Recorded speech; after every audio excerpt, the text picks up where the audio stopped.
합니다. 앞에 읽은 내용과 뒤에 있는 내용이 연결이 되지 않으면 그건 좋은 글이라고 말할 수 없습니다. 그런데 성경을 책 중에 책이라고 이야기하는데 성경을 읽다 보면 앞에 이야기하고 뒤에 이야기하고 자연스럽게 흘러가지 않는 내용들이 종종 있습니다.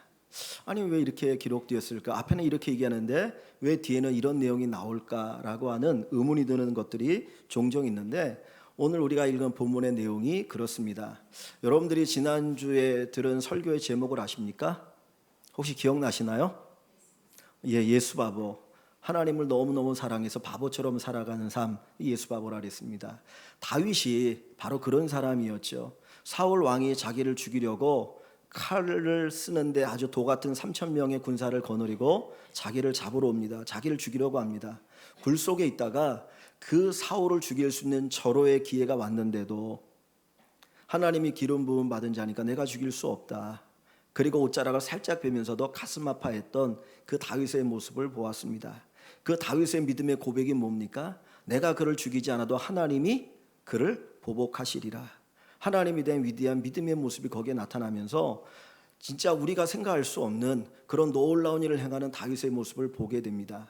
그런데 오늘 우리가 만나는 이 사무엘상 25장의 다윗은 전혀 다른 모습을 우리에게 보여주고 있습니다. 사울이 다윗에 쫓아다니다가 다윗으로부터 어떤 은혜를 입고 나니까 아마 한동안 다윗을 죽이려고 하는 그 계획을 이렇게 멈춘 것 같아요. 그래서 이 다윗이 마온이라고 하는 곳에 머물러 있었는데 그 마온이라고 하는 곳에 큰 부자가 있었습니다. 이 사람의 이름이 나발입니다. 나발이라는 뜻이 어리석다, 바보 같다 그런 의미가 담겨 있습니다. 그러니까 이 사람 좀 되게 어리석었던 사람인 것 같아요. 그런데 이 사람이 큰 부자였는데 양이 3,000마리 그리고 염소가 1,000마리입니다. 요즘 같으면 양 3,000마리 뭐 그래도 좀 부자긴 하지만 그렇게 큰 부자일까라는 생각이 들겠지요. 제가 지난번에 성지순례 갔을 때에 그 버스를 타고 가다가 앞에 양이 이렇게 지나가는데 양이 한 30-40마리 되더라고요. 근데 그때 가이드가 하는 이야기가 요르단에서 양 30-40마리가 있으면 큰 부자입니다. 동네에서 부자입니다라고 얘기하더라고요. 그렇다면 지금부터 3,000년 전 다윗 시대에 양이 3,000마리고 염소가 1,000마리면 어마어마한 큰 부자였습니다. 그 동네 최고의 부자예요. 그런데 이제 시간이 흘러서 양털을 깎는 때가 됐습니다. 농사를 짓는 사람에게는 추수 때가 가장 기쁜 때지 않습니까? 1년 동안 고생하고 애를 쓰고 수고했는데 이 곡식을 거두게 되니까 얼마나 행복합니까? 그래서 그 추수 때가 되어지면 가난한 사람들을 위해서 나누어주고 불러다가 잔치를 벌이고 그리고 이렇게 베푸는 것이 이스라엘 사람들의 전통입니다. 이 양털 깎는 때도 마치 추수 때와 같이 1년 동안 그 양이 잘 자라서 털이 자랐기 때문에 그 털을 깎으면 너무너무 기뻐하는 거예요. 그때에 이 다윗이 자기의 부하들을 보내서 우리에게 좀 먹을 것을 달라고 요청을 합니다. 사실 이 양털 깎는 때가 되어지면 가난한 사람들을 배려하는 마음이 있습니다. 또 한 가지 다윗이 이 요청을 하는 이유는 그 다윗의 부하들이 그 양떼를 옆에서 지켜줬기 때문이에요. 지금부터 3,000년 전이니까 이 치안 상황이 좋지 않거든. 힘 있는 사람들이 가가지고는 빼앗아 오기도 하고 약탈하기도 합니다. 그래서 우리가 그 앞에서 보면 그 일라라고 하는 곳에 이스라엘 백성들이 블레셋에 의해서 약탈을 당하지 않습니까? 그래서 하나님이 다윗을 통해서 도와주게 하시잖아요. 그러니까 이 나발의 양떼들도 많은 약탈을 당할 수 있었는데 다윗의 사람들이 담이 되어서 이렇게 보호해 준 거예요. 그러니까 다윗 생각에는 내가 이렇게 보호해 줬으니까 좀 도움을 요청하면 도와주겠지 하는 마음을 가지고 사람들을 보냈습니다. 우리에게 좀 먹을 것을 달라 요청을 했는데 여러분 같으면 어떻게 해야 됩니까? 여러분 같으면 도와줍니까? 도와주지 않습니까? 내 건데 왜 도와줘? 그런 마음을 갖나요? 이렇게 반응이 없으세요? 하여튼 제가 잘못 물어봤네. 근데 이 다윗이 도와달라고 우리가 좀 먹을 걸 달라고 요청을 했어요. 그런데 나발이 거절을 하는 거예요. 그러면서 도대체 다윗이 누구냐? 이세 아들이 누구냐? 그러면서 모른 척하는 거예요. 근데 여러분 다윗이 어떤 사람입니까? 골리앗과 싸워서 승리한 사람이고 사울 왕의 사위이고 그리고 이제 그 일로 인해서 천부장 큰 군대에 아주 위대한 장군이 되었거든요. 그래서 모르는 사람이 아무도 없어요. 그런데 이 나발이 도대체 다윗이 누구며 이세 아들이 누구냐? 내가 그런 사람 모르겠다라고 얘기하는 건 다윗에 대한 뭡니까? 무시고 경멸이죠. 또 다윗이 부하들을 통해서 그의 양떼들을 잘 보호해주고 지켜줬는데 이 나발이 그걸 무시하니까 내가 무시당했다라고 하는 그 배신감이 들게 되어집니다. 그래서 그 이야기를 부하들로부터 듣고는 이 다윗이 분노해가지고 자기와 함께했던 600명의 사람 가운데 400명을 거느리고 나발을 죽이기 위해서 이제 막 돌격을 하는 거예요. 사실 그 이전에 다윗의 모습은 어떤 모습이었습니까? 우리가 24장에 만났던 다윗은 자기를 죽이려고 하는 사울도 죽이지 않고 그를 살려줄 정도로 너그러운 사람이었어요. 하나님께서 저 사울을 보복할 것이야, 내 손에 피를 묻히지 않겠다라고 말했던 다윗인데, 그 다윗이 오늘 본문 속에서는 나발이라고 한 사람, 그리고 자기에게 큰 해를 가한 것이 아니고 내가 뭔가를 요청했는데 그것을 들어주지 않는다고 해서 분노해가지고 400명의 군사를 거느리고 가서 그 집안을 완전히 박살내버리려고 하는 다윗의 모습을 보게 되어집니다. 우리가 어떻게 24장의 다윗과 25장의 다윗을 우리가 이야기할 수 있을까요? 어떻게 그렇게 신실했던 다윗이 정말 하나님 앞에 모든 것을 맡기고 그 생명과 그 보복과 그 심판도 맡겼던 다윗이 어떻게 이렇게 변화될 수 있을까? 그런 의문이 우리에게 들게 됩니다.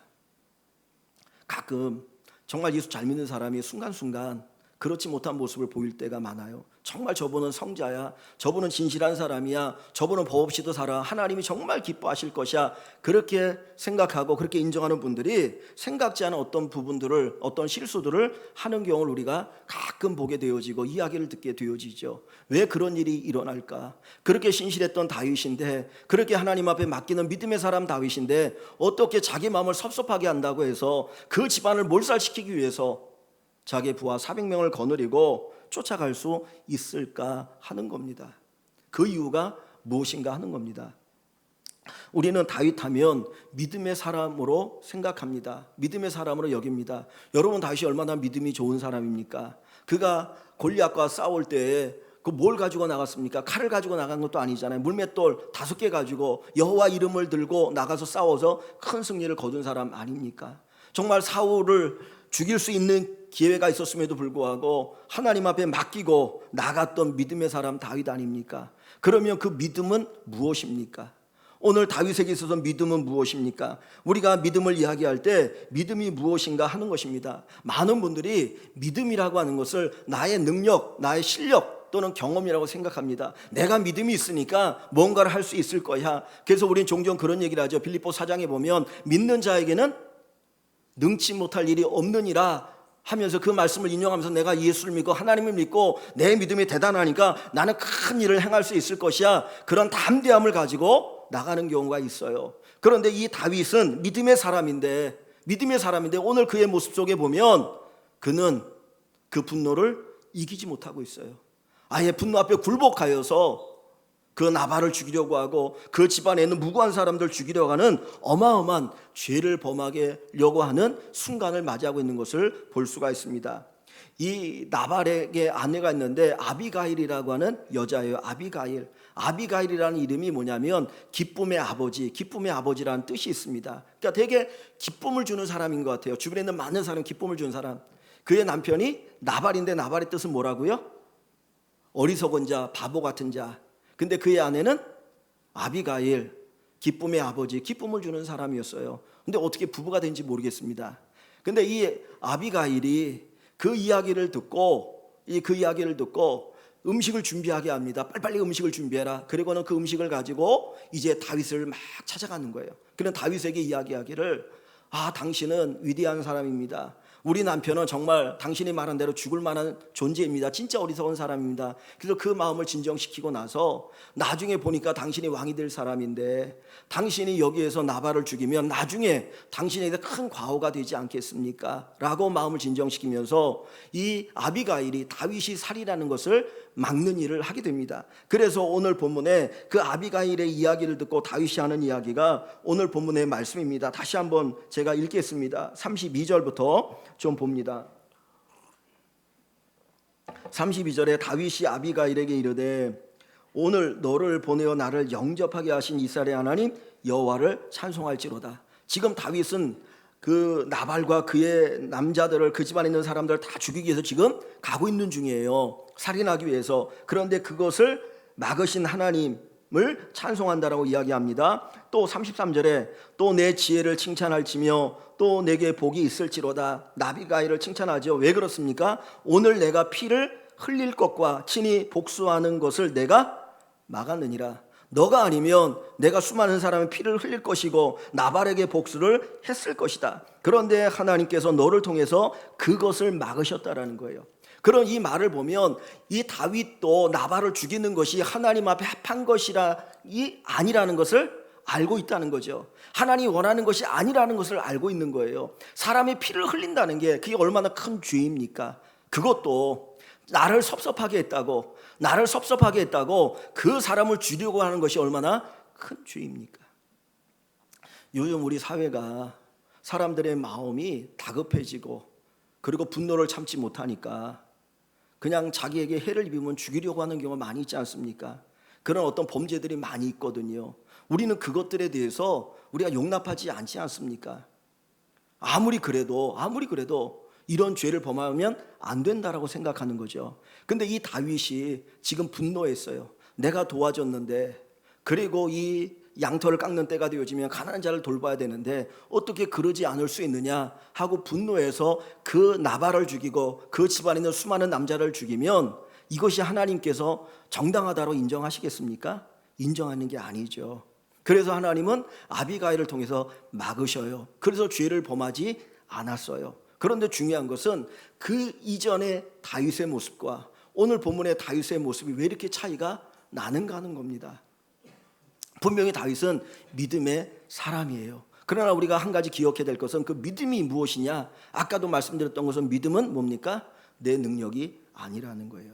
우리는 내가 믿음이 있으니까 능력이 있다라고 생각합니다. 내가 믿음이 있으니까 무언가를 할 수 있다라고 생각합니다. 그러나 그건 믿음이 아니고 그건 자기 긍정일 뿐입니다. 마치 자기 긍정으로 어떤 적극적인 사고방식으로 살아가는 것 뿐이라는 거예요. 믿음이라는 게 뭐냐? 믿음은 하나님의 은혜입니다. 믿음은 어디에서 시작되어집니까? 믿음의 근거가 우리 자신에게 있나요? 아니에요. 만약에 믿음의 근거가 내게 있다면 공부를 잘하는 사람, 똑똑한 사람, 지혜로운 사람이 예수를 잘 믿어야 됩니다. 사실 성경을 읽고 복음을 듣지만 어떤 사람 예수님을 믿지 않는 사람이 있고 어떤 사람 예수를 믿는 사람이 있거든요. 그 이유가 어디에 있어요? 그거는 믿음이라는 근거가 우리에게 있는 게 아니고 하나님의 은혜로 우리에게 주어지기 때문입니다. 제가 처음 예배를 시작할 때에 그 기도를 하지 않았습니까? 우리가 창세전에 하나님 우리를 택하시고 우리에게 믿음을 주셔서 우리가 예수를 믿게 되어지는 거거든요. 그러니까 믿음의 뿌리는 어디에 있어요? 하나님의 은혜예요. 근데 믿음의 뿌리만 하나님의 은혜가 아니고 믿음의 과정 모든 것이 하나님의 은혜라는 겁니다. 우리는 예수 처음 믿는 것은 하나님의 은혜라고 생각하고 내가 예수 믿고 내 믿음이 좋아지면 그때는 내 능력이라고 생각해요. 내가 이만큼 열심히 예수 믿으려고 노력했으니까 내게 믿음이 이만큼 있는 것이고 내가 이만큼 일을 하는 것이야 라고 생각하기 쉽다라는 거죠. 그런데 믿음은 나의 능력도 아니고 나의 실력도 아니고 나의 경험도 아니고 철저한 하나님의 은혜인 겁니다. 즉 다시 말하면 우리가 하나님을 온전히 의지할 때 하나님의 은혜가 우리에게 임하여서 그 놀라운 역사가 나타나는 것이지 하나님을 의지하지 않으면 우리에게 그 역사가 나타나지 않는다는 거예요. 이전에 다윗은 하나님을 의지했어요. 내가 하나님의 이름으로 나간다고 해서 골리앗과 싸워서 이겼습니다. 그리고 사울을 죽일 수 있는 그 기회 속에서도 하나님이 보복하실 것이라고 하는 그 하나님 의존하는 믿음의 고백을 통해서 살인하지 아니하고 살려줄 수 있었던 거예요. 그런데 오늘 본문의 다윗은 분노는 일으키지만 하나님을 의지하는 모습이 없어요. 그러기에 하나님의 은혜가 그 안에 흘러나는 것을 볼 수가 없다라는 것입니다. 믿음이 뭐냐? 철저하게 하나님을 의지하는 것입니다. 믿음은 하나님의 은혜로 사는 것입니다. 믿음은 하나님의 능력으로 사는 것입니다. 내가 하나님을 의지하지 아니하고 하나님 능력으로 하나님의 은혜로 살지 않으면 과거에 내가 신실한 믿음의 사람의 모습을 보였을지라도 오늘은 그 믿음을 잃어버리고 살아가게 되는 겁니다. 그래서 바울 사도가 이야기합니다. 선줄로 생각하는 자는 넘어질까? 조심하라. 내 믿음이 이 정도면 돼. 내가 얼마나 믿음이 좋은 사람인데, 내가 교회에서 얼마나 봉사하고, 내가 얼마나 하나님 앞에 드리고, 내가 얼마나 신실하게 믿음 생활했는데 나는 웬만해서 안 넘어져 하는 사람이 넘어질 수 있다는 거예요. 다윗이 얼마나 귀한 믿음의 사람입니까? 그런데 그가 나중에 왕이 되어지고 나서 모든 군사들이 전쟁터에 나갔어요. 다윗도 나가야 되는데 다윗이 나가지 않고 밤에 바깥을 보다가 누굴 봅니까? 밧세바라고 하는 여자를 보죠. 목욕하는 여인을 보고 거기에 마음에 충동이 생겨가지고 그 여인을 불러다가 동침하게 되어집니다. 그리고 나서 임신하게 되어지죠. 그 소식을 듣고 그 죄를 감추기 위해서 그의 남편 우리아를 불러옵니다. 전쟁터에 있는 우리아를 불러다가 집에 가서 하룻밤 자라고 하는데 우리아가 자지 않으니까 어떻게 합니까? 전쟁터에 맨 앞에 내보냅니다. 그리고는 전쟁터에서 죽게 만들어 버려요. 엄청난 죄를 짓지 않습니까? 다윗이 믿음의 사람인데 어떻게 그럴 수 있어요? 하나님의 은혜가 함께하지 않으면 그렇게 된다라는 거예요. 우리의 능력으로 사는 게 아닙니다. 하나님의 은혜입니다. 하나님의 은혜입니다. 우리가 하나님 앞에 엎드리지 않으면, 하나님의 은혜를 구하지 않으면 우리는 과거로 돌아갈 수 있고 누구보다도 큰 죄인의 모습으로 살아갈 수가 있게 되어집니다. 그래서 바울 사도는 자기 자신을 가리켜 얘기할 때 내가 죄인 중에 괴수다라고 그래요. 내가 죄인 중에 괴수다. 하나님의 은혜로 깨달음이죠. 하나님의 은혜가 아니면 내가 어마어마한 죄를 짓고 살아갈 수밖에 없는 정말 연약한 죄인이다라고 하는 고백이 바로 바울의 고백입니다. 하나님의 은혜로 사는 것입니다. 여러분, 내 힘이 아닌 하나님의 은혜로 산다는 것을 고백하길 원합니다. 하나님, 어제도 하나님의 은혜가 필요했던 것처럼 오늘도 하나님의 은혜가 필요합니다. 내가 힘든 이 일들을 결정할 때, 내가 힘든 이 생활을 살아갈 때 하나님이 나를 도와주셔야 합니다. 하나님, 내게 은혜 주셔야 합니다. 그 은혜로 살아가게 하여 주옵소서. 이 고백이 우리에게 있기를 소원합니다. 정말 창피한 이야기인데 이런 이야기들도 가끔 하더라고요. 예수 믿는 사람들이 싸우면 예수 안 믿는 사람보다 어떻다고 얘기해요? 더 무섭다라고 그러죠. 여러분, 그런 얘기 못 들어보셨습니까? 쓸데없는 얘기를 제가 했나 보네요.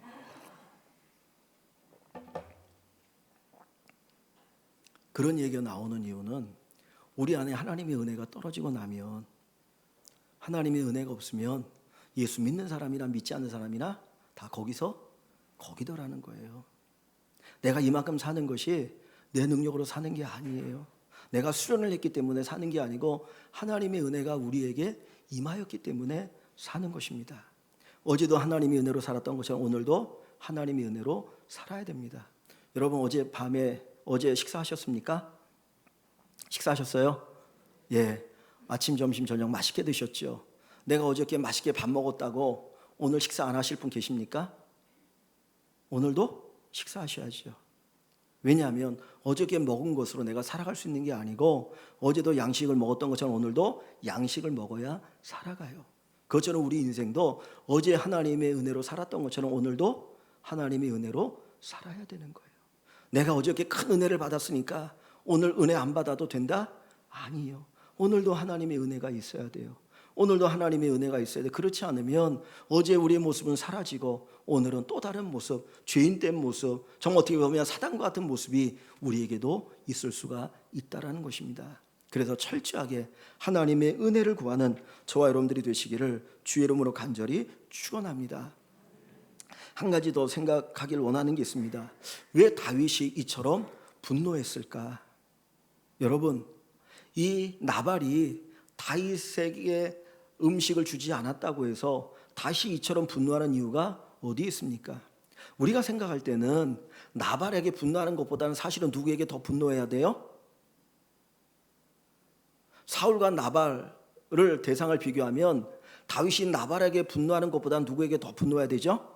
사울에게 분노해야 되잖아요. 왜냐하면 나발은 내가 뭔가를 도움을 요청했는데 도와주지 않은 것뿐이에요. 그런데 사울은 나를 죽이려고 하는 존재거든요. 그러니까 사실은 다윗이 나발보다는 사울에게 더 분노해야 되는데 성경을 보면 사울에게 분노하기보다는 나발에게 더 분노하는 다윗의 모습을 볼 수 있습니다. 사실 나발의 어떤 잘못한 거는 이 정도밖에 안 돼요. 사울에 비교하면 나를 죽이려고 하는 놈이 나의 원수지, 나의 청을 거절한 사람이 큰 원수입니까? 근데 왜 다윗은 나발에게 그렇게 분노할까요? 이유는 한 가지입니다. 이유는 한 가지입니다. 기대가 있었기 때문이에요. 기대가 있었기 때문이에요. 다윗이 사울에게 기대가 있습니까? 없어요. 그죠? 사울이 다윗을 죽이려고 할 때에 그의 아들 요나단, 다윗과 가까운 친구였던 요나단이 아버지가 진짜 다윗을 죽이려고 하는지를 알아봤어요. 그랬더니 이 사울은 다윗을 죽이려 하는 것을 알았어요. 그래서 다윗이 블레셋 땅에도 도망갔다가 이 광야에서 막 사는 거예요. 사울은 나를 죽이려고 한다. 사울은 나를 죽이려고 한다. 그거를 알아요. 그러니까 다윗이 사울에게 기대가 있어요? 없어요? 없어요. 아무런 기대를 갖지 않아요. 그런데 다윗이 나발에게는 기대가 있습니까? 없습니까? 기대가 있어요. 어떤 기대요? 내가 도와줬으니까 저 사람도 나를 도와줘야 한다는 기대가 있는 거예요. 그 기대가 충족되지 않으니까 분노하기 시작합니다. 우리가 인생을 살아가다 보면 내가 선을 행할 때가 많이 있잖아요. 내가 누구에게 선을 행하고 누구에게 선을 행하고, 근데 그 선을 행하면서 우리의 마음속에 드는 생각이 뭡니까? 내가 저 사람을 위해서 이렇게 내가 도와줬으니까, 내가 이렇게 좋은 일을 했으니까 저 사람이 나를 기억할 것이다, 나에게 뭔가 좋은 일을 할 것이다 라고 하는 기대가 우리에게 있는 거예요. 그런데 그 기대가 충족되지 않을 때 우리의 마음속에 뭐가 일어나기 시작합니까? 섭섭함, 그걸 뛰어나면 분노가 일어나기 시작하죠. 내가 그렇게 도와줬는데, 내가 그렇게 사랑해줬는데 어떻게 나에게 이렇게 대우할 수 있어? 그리고는 엄청난 분노가 일어나기 시작합니다. 다윗에게 그 분노가 있는 거예요. 그 분노가 견딜 수 없게 만드는 겁니다. 저 나발을 죽여야만 성이 차게 된다는 거죠. 오늘 우리 안에 분노가 일어나면 그 분노는 우리 인생을 망칠 수 있어요. 만약에 다윗이 이 나발과 그 집안을 죽였다면 어떻게 되었겠습니까? 여기 앞부분에 보면 31절에 그 아비가일이 이런 이야기를 해요. 다윗에게 내 주께서 무죄한 피를 흘리셨다든지, 나발을 죽였다는 것에 대해서 그렇게 얘기하는 거예요.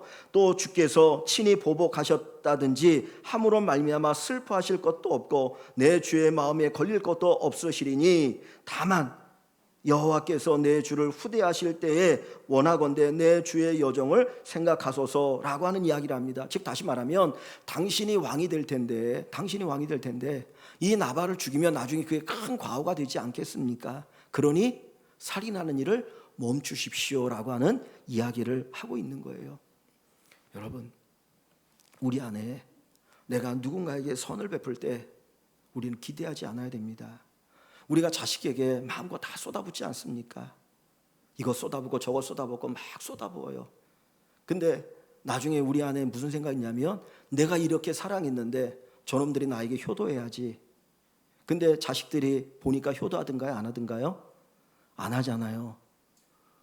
엄마보다 지 부인이 낫다고 뭐 그러면서 섭섭한 마음을 갖게 되어지죠. 왜 그래요? 기대가 있어서 그래요. 내가 이렇게 사랑했으니까, 내가 이렇게 쏟아부었으니까 당연히 너도 나에게 이렇게 대접해야 돼. 그 마음이 있는 거예요.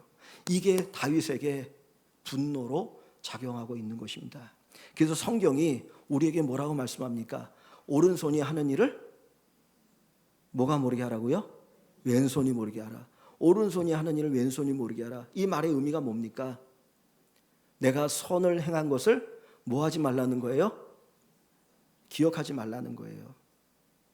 여러분들이 누군가에게 베푼 선을 기억하지 말라는 거예요.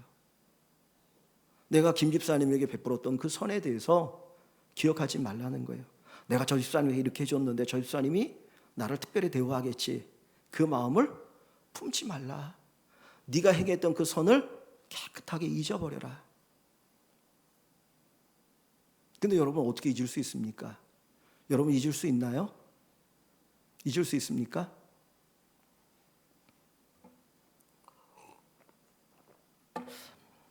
우리의 기억이라는 게 일반적으로 보면 특별한 건 기억합니다. 그죠? 일반적인 기억을 못해요.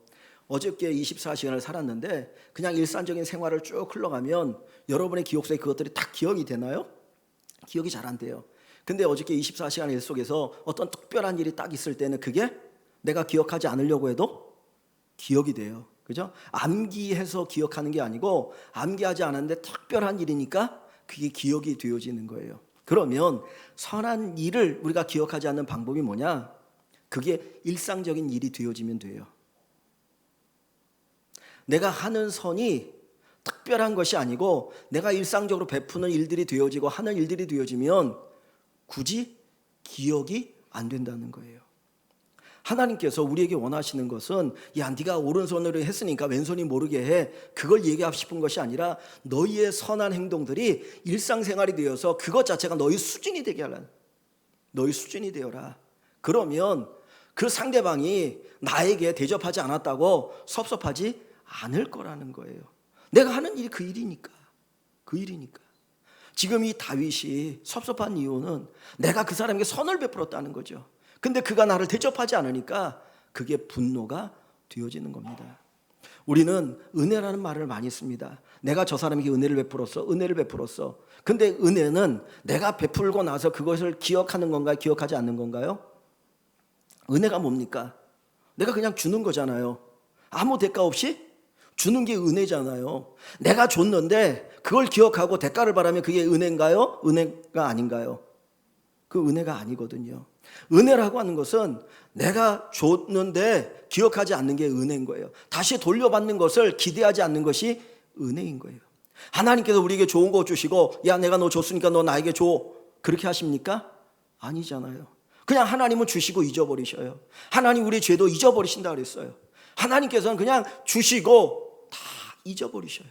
그냥 우리는 그 받은 은혜가 감사하니까 또 하나님 앞에 영광을 돌리고 하나님을 찬양, 하나님을 높이는 것이지 내가 요만큼 줬으니까 너도 요만큼 줘야 돼, 그게 아니라는 거예요. 그런데 우리가 말하는 은혜는 뭡니까? 내가 줬다, 내가 줬다, 너 꼭 기억해야 돼, 너 꼭 기억해야 돼, 너 기억하지 않으면 안 돼, 그리고 다음에 너 내가 줬지, 너도 나 줘, 이러고 있잖아요. 그러니까 어떤 마음이 듭니까? 섭섭한 마음이 들고 나중에는 분노의 마음이 든다라는 거예요. 여러분, 우리의 인생은 은혜로 사는 겁니다.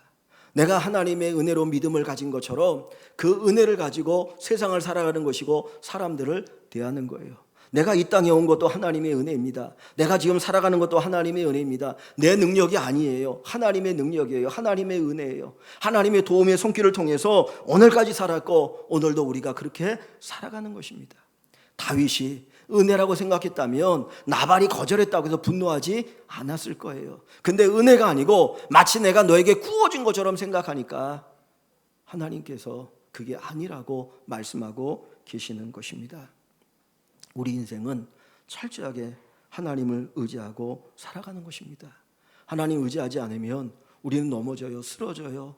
우리는 어제의 삶을 잃어버리고 살아갑니다. 위대한 믿음의 사람이 어느 순간에 쓰러진 이유가 어디였습니까? 그 한순간 하나님을 의지하지 않았기 때문이에요.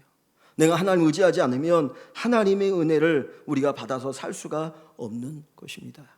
갈라디아서 2장 20절, 지난주에도 말씀을 드렸지만 우리의 삶이 뭡니까? 누가 내 안에 살아요? 이제는 내가 사는 것이 아니라 내 안에 누가 삽니까?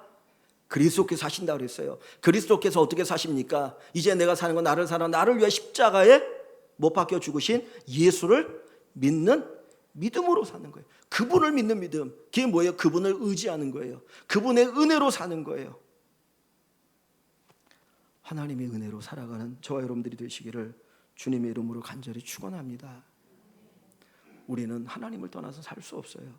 철저하게 하나님의 은혜, 하나님의 은혜. 하나님 오늘도 내게 은혜를 주셔서 주님의 마음 품고 주의 사랑을 가지고 살아가게 하여 주옵소서. 이 기도가, 이 고백이 우리 모두의 고백 되시기를 주님의 이름으로 간절히 축원합니다. 우리 기도합니다.